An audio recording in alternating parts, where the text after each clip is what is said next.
king doesn't want to play strategy games with Harry. The king doesn't want to get involved in the security arrangements at all. Doesn't want to get involved in this. He can't constitutionally get involved with what state money is spent on protecting whom. Harry, for a long time, has thought the king has been blocking my security.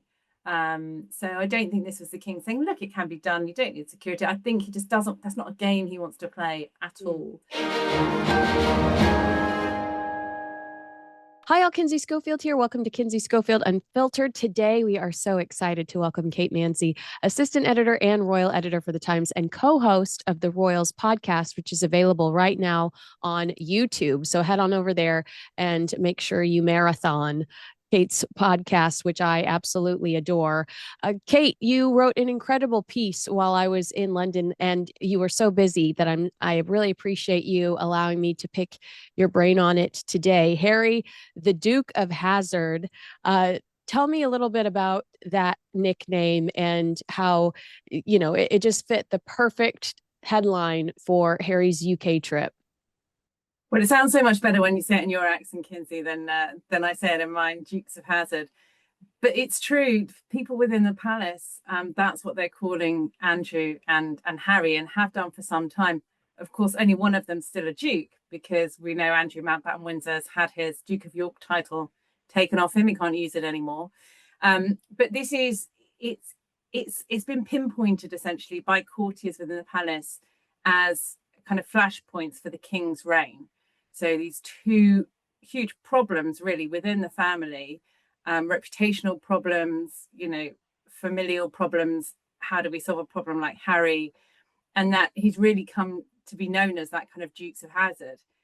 Living up to that reputation seemed to be the case when he came over in this last visit, because we had, for weeks beforehand, a pre-briefing, didn't we, of he was going to bring the children, and maybe he couldn't bring the children. He was still waiting for his security review. There was a lot of back and forth. A lot of news and noise seemed to be coming out of Montecito ahead of that UK visit. And then we had, even sort of hours before his arrival, 48 hours before his arrival, such an incredible back and forth, as you'll recall, and I'm sure you've spoken about before, with the palace. So it all ended up to be essentially a kind of a chaotic drama.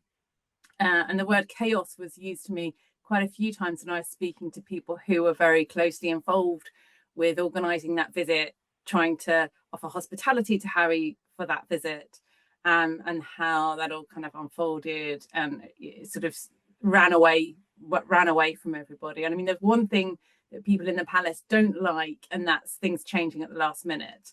It's this sort of staid institution where there are procedures and there are protocols. Things, they like to have things set in stone.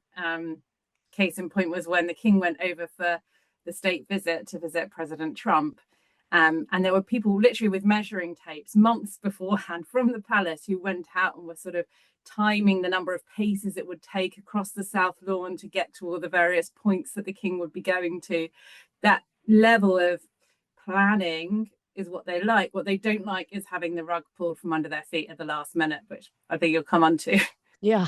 I mean, I know it's unfair to compare Andrew and Harry, because Andrew's the allegations against Andrew can be, they're just jarring compared to what we deal with Prince Harry.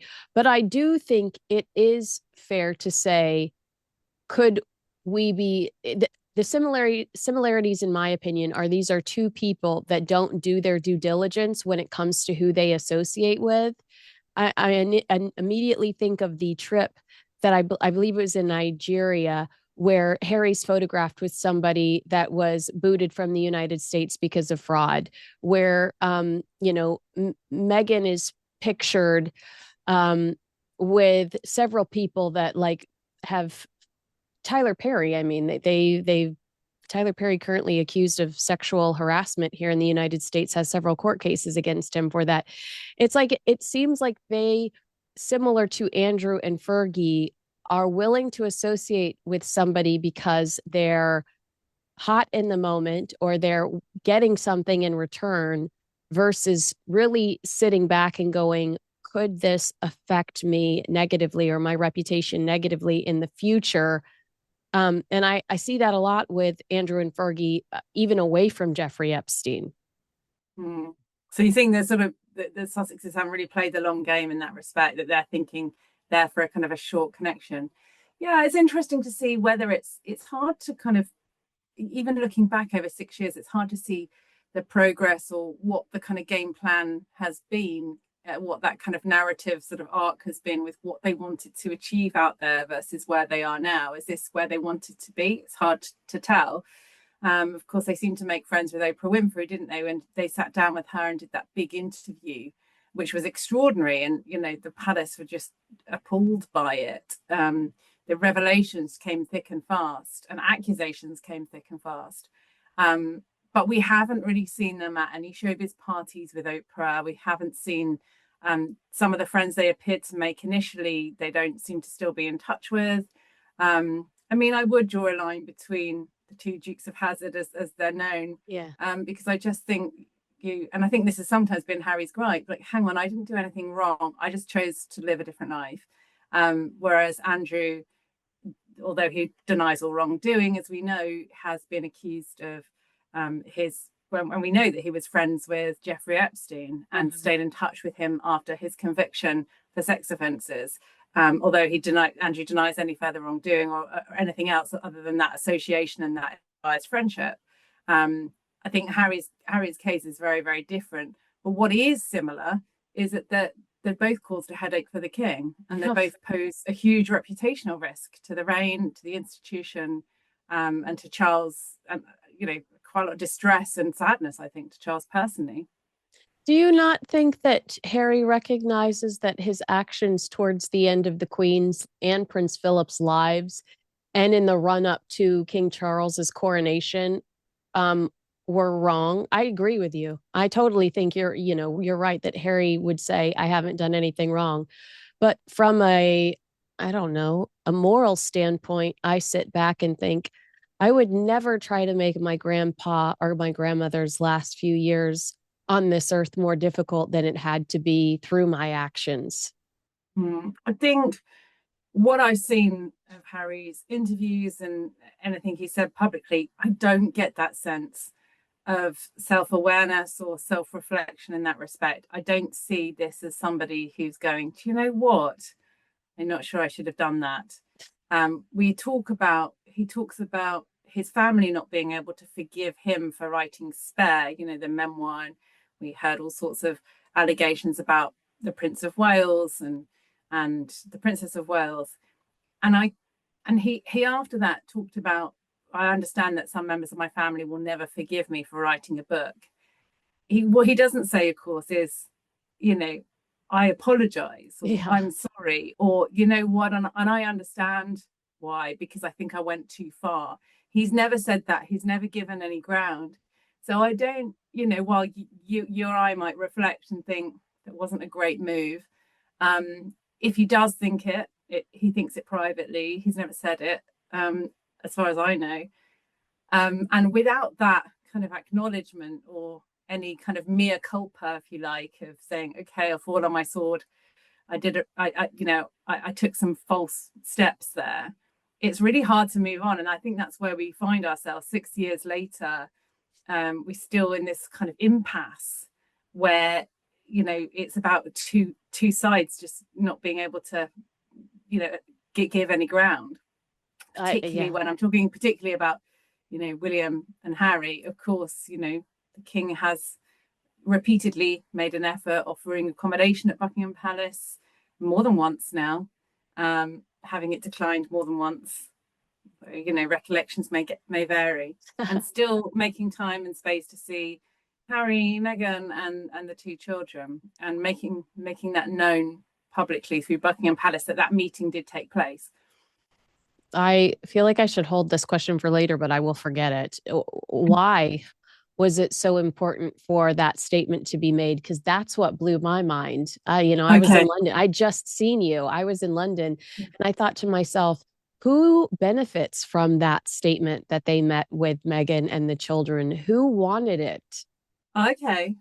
That's interesting. I think both sides wanted it. I think the king genuinely wanted to see his grandchildren. I think Harry genuinely wanted to see his grandfather, his father, and for his children to meet their grandfather.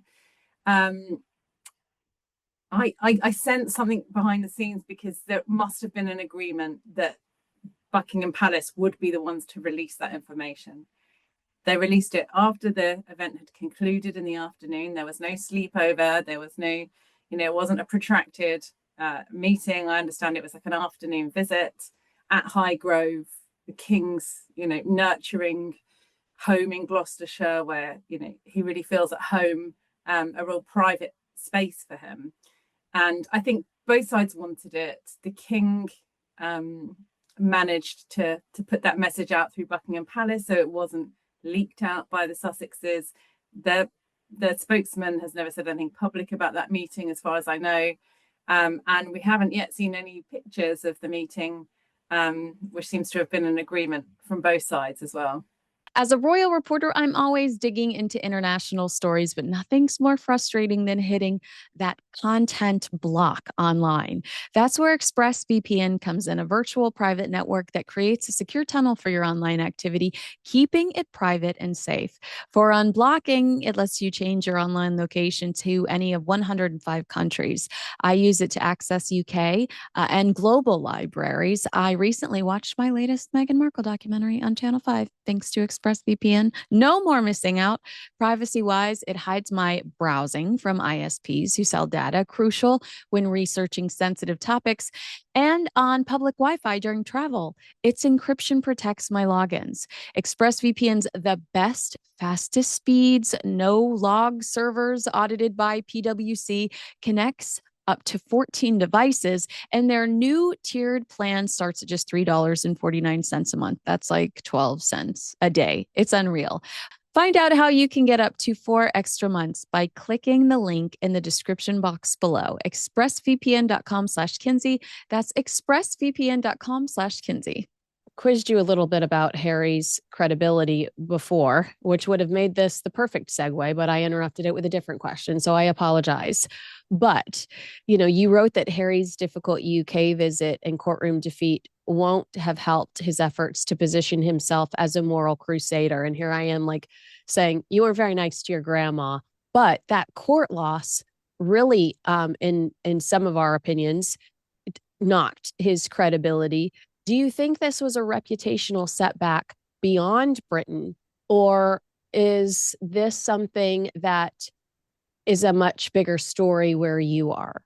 Oh, that's really interesting. I don't think it damaged his credibility in some of our opinions. I think it's wide. I think really it's widespread. I don't think there's a way in which you can read that 436-page judgment and think, oh, Harry did have a point there, because on every single point, Justice Nicklin sort of dismissed Harry's claims. He found no evidence for what Harry and the other 6 claimants were alleging.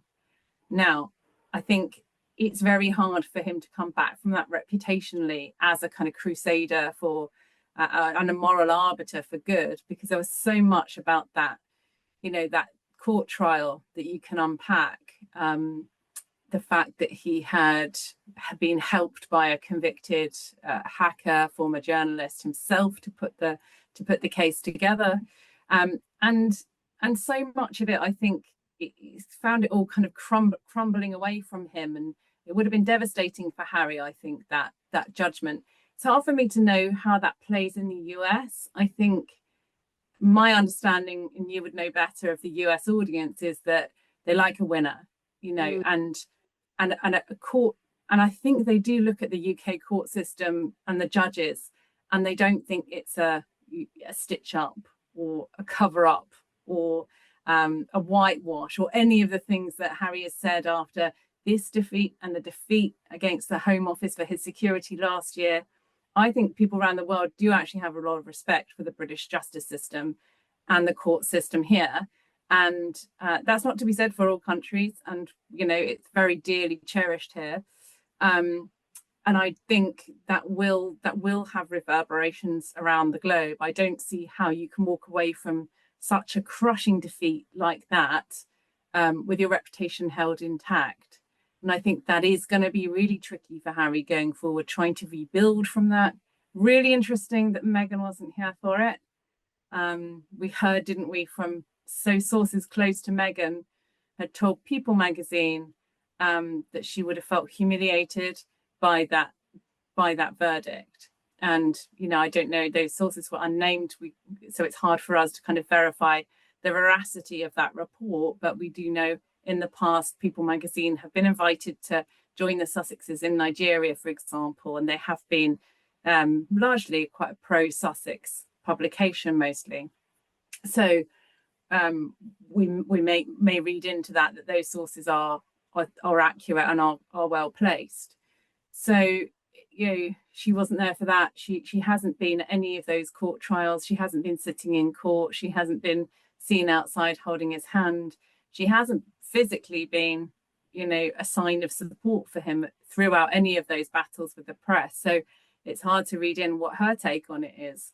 But perhaps she doesn't want to be, linked to that reputational risk of the court case either. Yeah, because last year when he was at the Well Child Awards, she shared pictures of him with the balloon animals. She could have quietly, shared pictures of him excited about Invictus to kick off the 1 year, and in a way promoting the 1 year alternatively instead of physically being there. The fact that she didn't, I think, speaks volumes. Does Harry have a branding problem? He wants to be viewed as a dragon slayer. He specifically told us that, someone courageously taking on powerful institutions, yet so much of his messaging focuses on how he's been wronged. Are those two identities at odds? Are you a victim or are you this dragon slayer?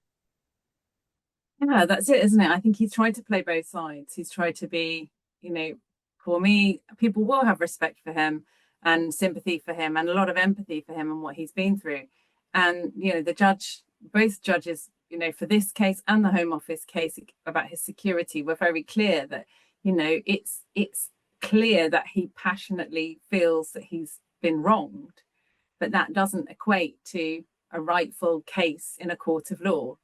And I think that's the kind of crux of it, that how does he want to present himself now? I mean, I'm not advising him, wouldn't advise him, but I think if I was asked what I thought about it, I would say that he just should stick to what he's good at, like Invictus Games. It's very hard to criticize that.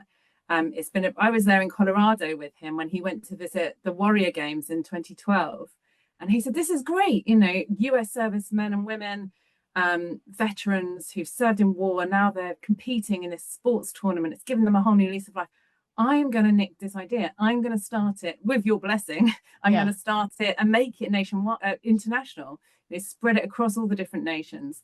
And it was just like, it's a kind of an air punch moment, a light bulb moment for Harry. And it just seemed so clear that this was the future he was going to have, and it was going to be brilliant. And what a fantastic idea, with his energy, his enthusiasm, and his authenticity, having served two tours of duty in Afghanistan, like absolutely the best person to do it. And yet here we are, the Invictus Games, the crown jewels of his branding being tarnished, and the timing couldn't have been worse, could it? The judgment coming down on the week that he is. But you're right, because so much of Meghan's brand and her PR seems to be kind of subtle. And I think it would have been so telling, even if she just put 1 year to go on her Instagram stories. It wouldn't have to be much, but it was just, I think we had later that week, we had something about one of her hibiscus tea brands. I can't remember what, a refreshing kind of summer drink or something she was plugging through as ever, but nothing really related to Harry. So it's a kind of watch this space moment. She's been sort of strangely absent from the whole thing. Yeah, it is interesting to see. And then her big comeback will be a MasterChef episode that was filmed months ago. So that I think is a little weird too, because there's nothing to judge there, because it just feels so old and irrelevant to what's currently going on. I did think one of the things that stood out to me the most about this piece, and I thought it was fascinating, was that journalists covering Harry's 1 year to go Invictus event were seated at the back of the room Was that simply logistics, or did it reflect a more controlled media strategy or a punishment even? Because Harry and his team must have known that you were going to be and others were going to be watching him so carefully, because the judgment was coming in around the same time he was giving a speech. So was it like, push him to the back? I don't want them to catch me sweating. I think I like I said before, I'm always baffled by the kind of the push me pull you of the media strategy. On the one hand, they want to promote Invictus, but on the other hand, they want to keep journalists away from the prince. I don't think there was any doubt that they wanted a good buffer zone between reporters in the room and the Duke, because he arrived early, in fact, and I think he would have got the news just before he entered the building that day. And I think he had to kind of regroup, in and of himself before he took to the stage, and he did not have long to do that. He kept glancing at his lap. There was some sort of device on there. It's hard to see what, presumably a phone or a tablet or something. Maybe he was looking at his speech. I don't know. He's fidgeting with his tie, and I think all these things together just sort of.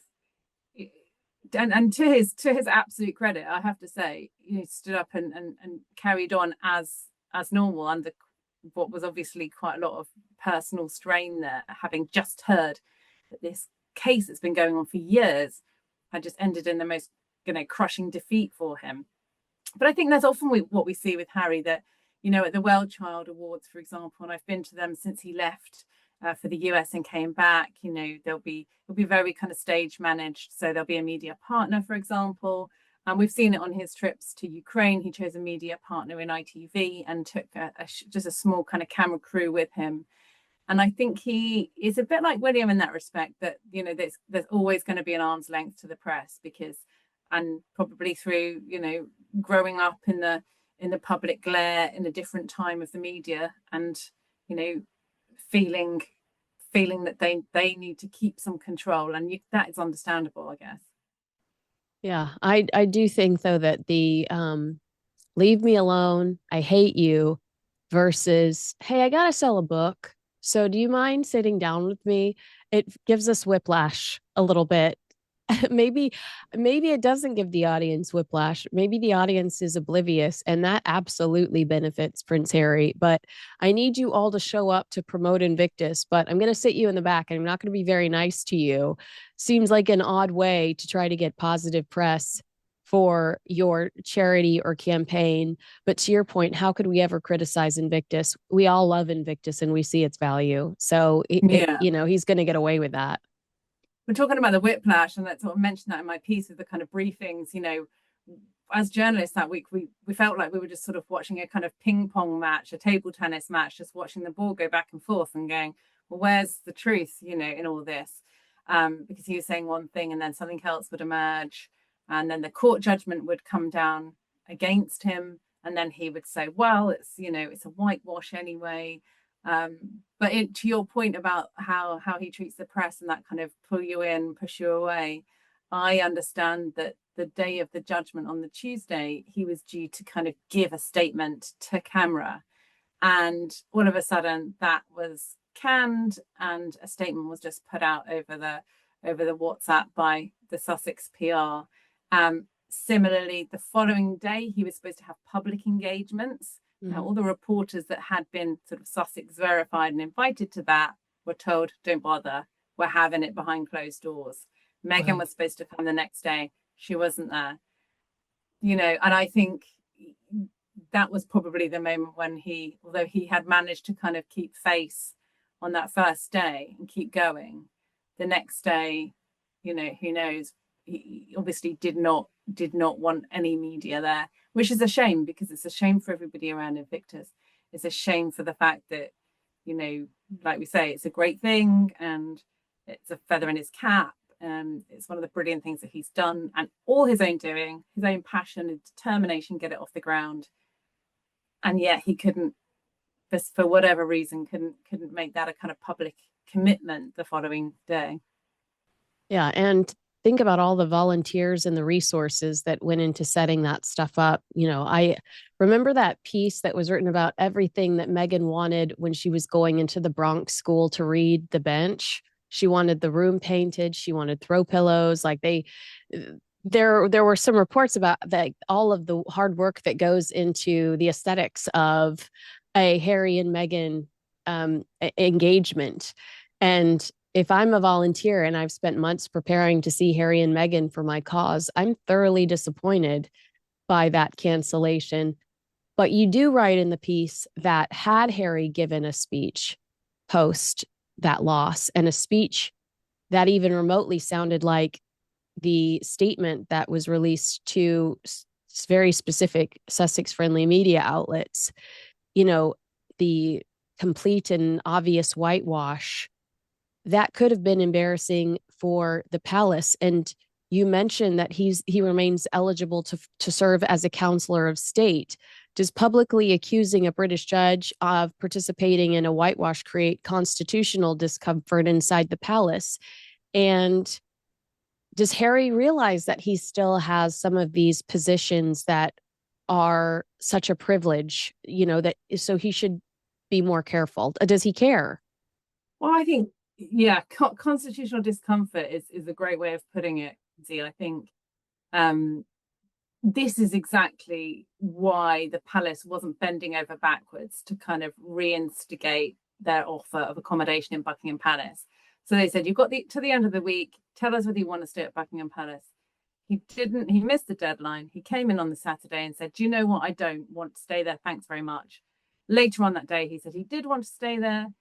And, could that offer still be on the table? And they said no. And part of the thinking behind that was not wanting to do a U-turn, not wanting to tell the staff who'd been told that they could move on to different rotas, that they had to be brought back in. But also this problem that on the Tuesday night, he could be sitting under a sovereign's roof at Buckingham Palace, under the king's roof, and essentially criticising the heart of the king's courts, which puts the king in a very difficult position. How could a statement be issued from Buckingham Palace criticising the courts, the king's courts and everything that the country stands for in terms of justice and probity? So to say that it was constitutional discomfort, you're absolutely right. I mean, if anything, it was much worse than that. It was just kind of shock and a little bit of, while the Daily Mail and the Mail on Sunday, the publishers that Harry had taken to court, while they on their front page the next day said vindicated, the palace felt vindicated as well for their decision to keep him out of the palace, because they thought, here, this is exactly why we were right to do that. We could not have had that sort of statement coming out. And then into your point of, does he know why this is so serious? So the councillors of state, as you know, stand in for the king or queen when they're unable to carry out their duties and might be away, but you need two of them to deputise. So Andrew and Harry remain on that list by virtue of their order in the line of succession. And they've got around this. The king has got around this by adding Andrew and Edward to the list, who are lower down in the order of succession. And the palace say, well, we would never call on a non-working member of the royal family, and you have to be domiciled in the UK anyway, which rules Harry out. But nevertheless, he is still on that list. He's still in the line of succession. And I don't think he realizes quite how serious some of these statements are that he puts out, that, essentially accusing the judge of not doing his job properly in some instances. And I think it, to some extent, one of the other remarkable things about that week, and you were here and you saw it all unfold before your eyes, was the fact that meeting at Highgrove still went ahead. Yeah. And that the king would have, and I know people close to the king were certainly cross about the way Harry launched an attack on the judge and on the courts. And I don't know what the king thought about it, but I can't imagine it would have been received very well by him either. But they still went ahead and met the family. And I think that speaks volumes to how far the king has gone to sort of extend the arm of, being reunited with his younger son and with his grandchildren. I completely agree with you. I remember trying to justify it being like, I think legacy wise, what we're seeing is the king being the bigger person, and he's thinking 20 steps ahead, and that he wants to be remembered as doing everything in his power. Do I like it? Am I content with this? Am I happy about it? Absolutely no. But I'm trying to tell myself, legacy wise, he just wants to be remembered for doing everything he possibly could to try to heal this rift. Who knows? You know what? Didn't occur to me at the time, but I've since realized, because you were there, like it was chaos in the moment. It was a new story every 3 seconds. Harry's coming. Will they, won't they bring Meghan and the kids? No, now they're not going to because of security. Fight over whether or not, I mean, every day it was a different story. What hadn't occurred to me is Harry released that reaction within like 20 minutes of the judgment. You and I both know he's not reading 436 pages worth of response from the judge in 20 minutes. You were in front of him, like you saw that he was preoccupied. So it does feel so insincere that and irresponsible to react that way when we personally know that he did not sit down and comb through those pages himself to determine that he felt that way. I mean, I'm not sure how much sooner than we got the public judgment. If certainly his lawyers would have got it a little ahead of time. Whether they were able to share that with him or not, I don't know.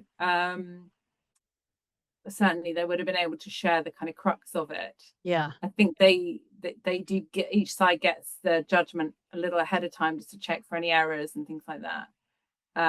So I don't know whether that was sort of advice, but we did see, didn't we, when Harry had stood up and tried to carry on as normal, though you could see that really he was reeling a bit from it.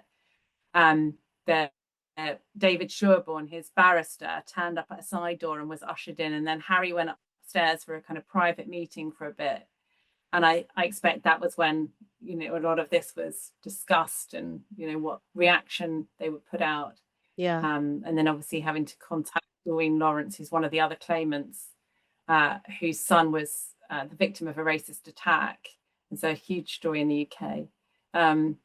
They put out a joint statement, Harry and Baroness Lawrence. And I think that that was interesting too. And I think we're still waiting to find out whether Harry will try to appeal, of course.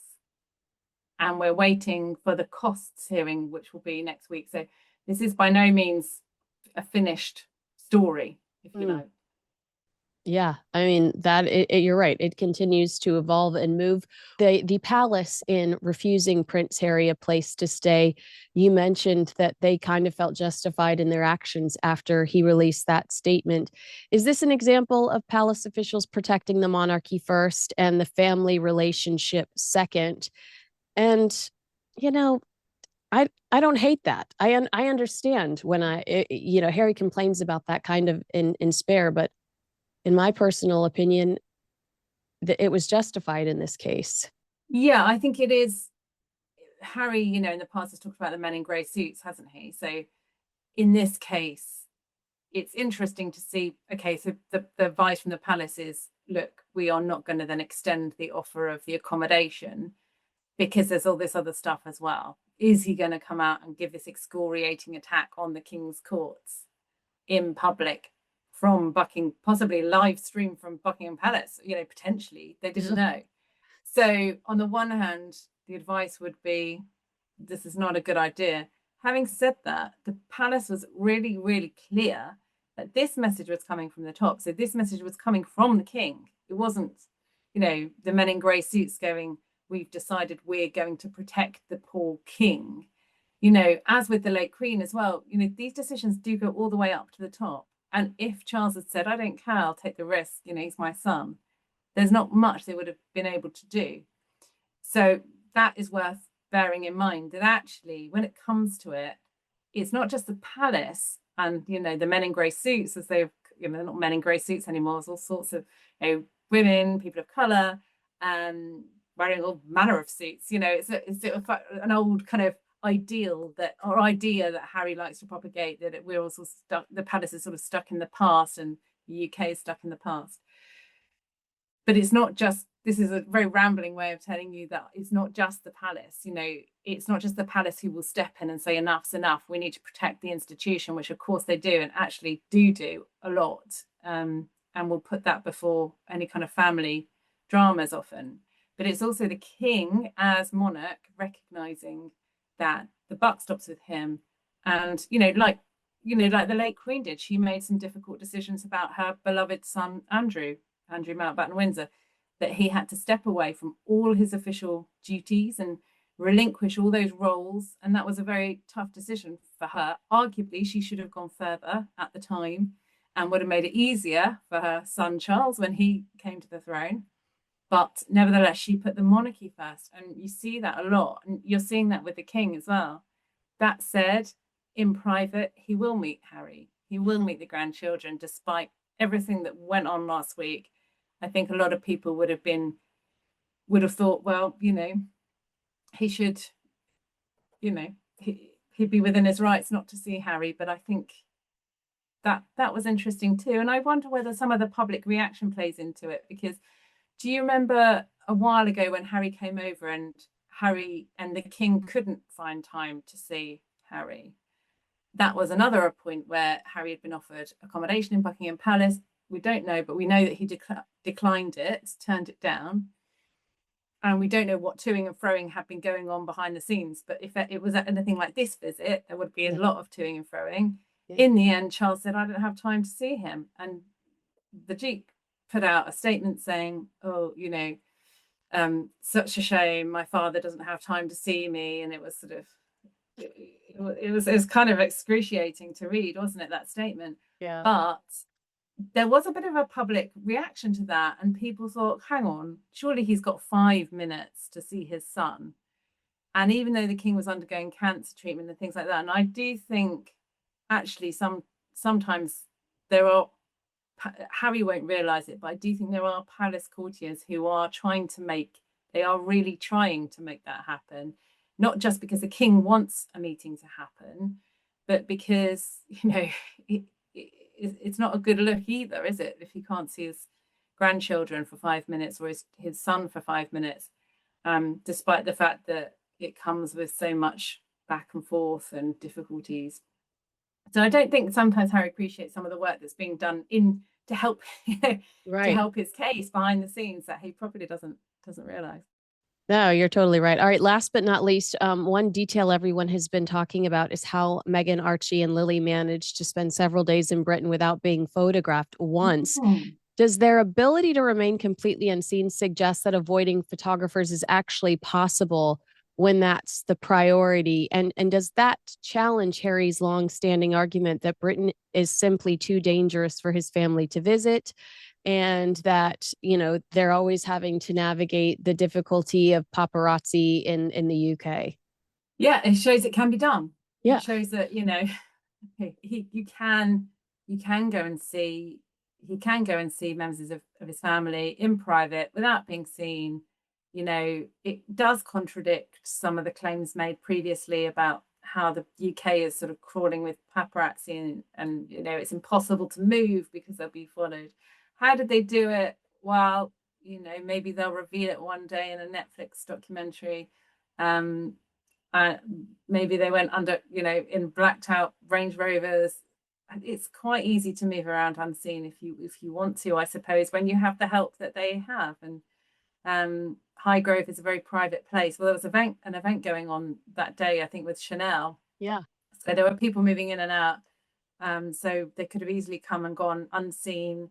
There's a long driveway up there, and it is very private. So it's very possible. It does show that it can be done. So maybe that if it's successful and things don't leak, then maybe he'll come again and be able to do that again.